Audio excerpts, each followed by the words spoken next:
Olá, meus amores da cozinha! Algumas pessoas já me falaram que foi no mercado comprar um fermento para fazer um bolo e ficou na dúvida de qual comprar. Fermento químico, fermento biológico, seco, fresco. Qual a diferença entre eles, afinal?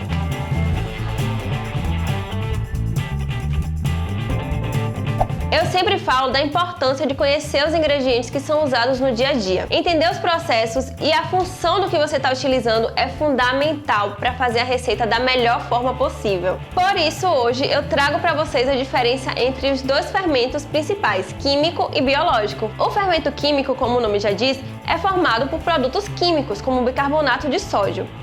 Ele age de forma bem rápida. Assim que ele é inserido na massa, ele já começa a funcionar. Ele age em temperatura ambiente quando é incorporado na massa, começando a formar gases que vão garantir a expansão dessa massa.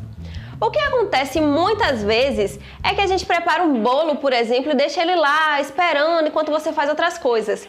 E aí, esse fermento vai agindo, e quando esse bolo vai para o forno, ele já não funciona mais. E isso podem ficar ligados, é a causa de muitos bolos solarem.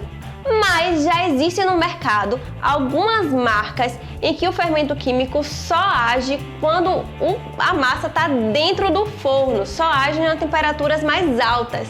Então é muito mais interessante, porque você pode misturar o fermento ali, esperar um pouquinho enquanto você faz outras coisas e quando ele vai para o forno, ele começa a agir. Eu não vou falar as marcas porque eu não estou sendo patrocinada, mas é só você conferir o rótulo. Leiam sempre o rótulo, é muito importante. O fermento químico é usado para massas leves, como cupcake, bolos, tortas, que não precisam de uma grande fermentação, sabe?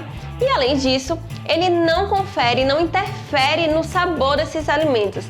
Então, garante que o bolo fique com seu sabor natural. Já o fermento biológico é formado por micro-organismos do bem.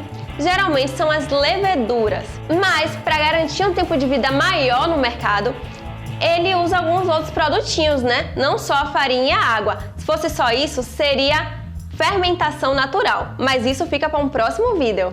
A fermentação com fermento biológico acontece de forma lenta em temperatura ambiente. Vocês já se perguntaram por que padeiro vai tão cedo para a padaria?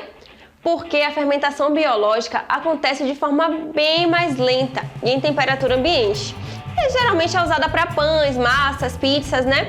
E aí quando ele é inserido na massa, ele precisa ficar um tempo descansando enquanto ele fermenta e esses micro-organismos vai fazendo com que a massa vá se expandindo. É muito importante lembrar que, diferente do fermento químico, o biológico ele precisa ser alimentado, ele tem fome também, tá?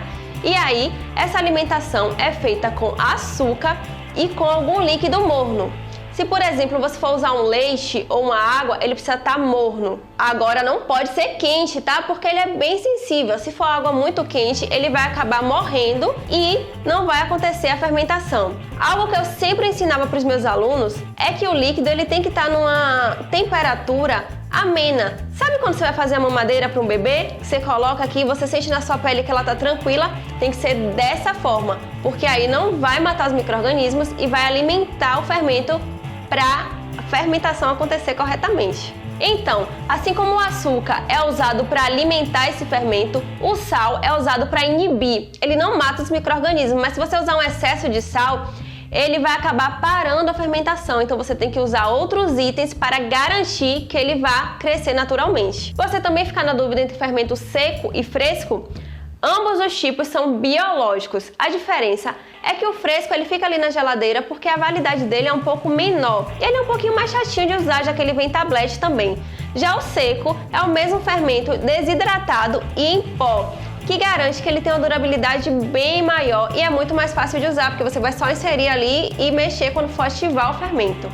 Então, recapitulando, fermento químico geralmente é usado para massas leves, que não precisam de muita fermentação, bolos e tortas, por exemplo. Fermento biológico é usado para fermentações um pouco mais lentas, como pães, tortas, salgados. Então, gente, eu sei que esse assunto é um pouquinho mais complexo, então qualquer dúvida, fala aqui comigo nos comentários que eu vou ter o prazer de te ajudar.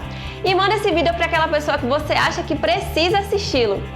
Beijinho!